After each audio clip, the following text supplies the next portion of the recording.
কর বৃদ্ধির প্রতিবাদে বিক্ষোভে উত্তাল কেনিয়ার রাজধানী নাইরোবি। দেশটির প্রেসিডেন্টের পদত্যাগের দাবিতে পার্লামেন্ট ভবনে আগুন দেয় বিক্ষোভকারীরা। পরিস্থিতি নিয়ন্ত্রণে পুলিশ বিক্ষোভকারীদের লক্ষ্য করে গুলি ছুড়লে কমপক্ষে 10 জন নিহত হন, আহত হন আরও অনেকেই। বিক্ষোভে এমন সহিংসতার ঘটনার নিন্দা জানিয়েছে যুক্তরাষ্ট্র। উদ্বেগ জানিয়ে সংযম প্রদর্শনের আহ্বান জানিয়েছে জাতিসংঘ। সম্প্রতি কেনিয়ার পার্লামেন্টে কর বৃদ্ধি করে নতুন একটি আর্থিক বিল পাশ হয়। এরপরে জীবনযাত্রার ব্যয় সংকটে জর্জরিত দেশটির মানুষ আইনটি বাতিলের দাবিতে আন্দোলন শুরু করে। সেই সঙ্গে দেশটির প্রেসিডেন্ট উইলিয়াম রুটোর পদত্যাগ দাবি করেন তারা।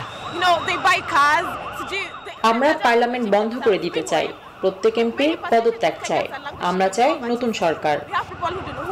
এরই জেরে মঙ্গলবার ব্যারিকেড ভেঙে সংসদ ভবনে বিক্ষোভকারীদের ঢোকার সময় পুলিশের সাথে সংঘর্ষে জড়ান তারা। সংঘর্ষের সময় কেনিয়ার সংসদ ভবনে আগুন ধরিয়ে দেন বিক্ষোভকারীরা। গত সপ্তাহে শুরু হওয়া এই বিক্ষোভ সমাবেশ বেকায়দায় ফেলেছে দেশটির সরকারকে। বিক্ষোভকারীদের উপর চড়াও না হয়ে কেনিয়া সরকারের প্রতি সংলাপের সুযোগ সৃষ্টির আহ্বান জানিয়েছে যুক্তরাষ্ট্র। নাইরোবিতে বিক্ষোভে সহিংসতার নিন্দা জানাচ্ছে যুক্তরাষ্ট্র। এ নিয়ে কেনিয়া সরকারকে সংযম প্রদর্শন এবং সংলাপের সুযোগ সৃষ্টির আহ্বান জানাচ্ছে ওয়াশিংটন। উদ্বেগ জানিয়ে সংযম প্রদর্শনের আহ্বান জানিয়েছে জাতিসংঘ।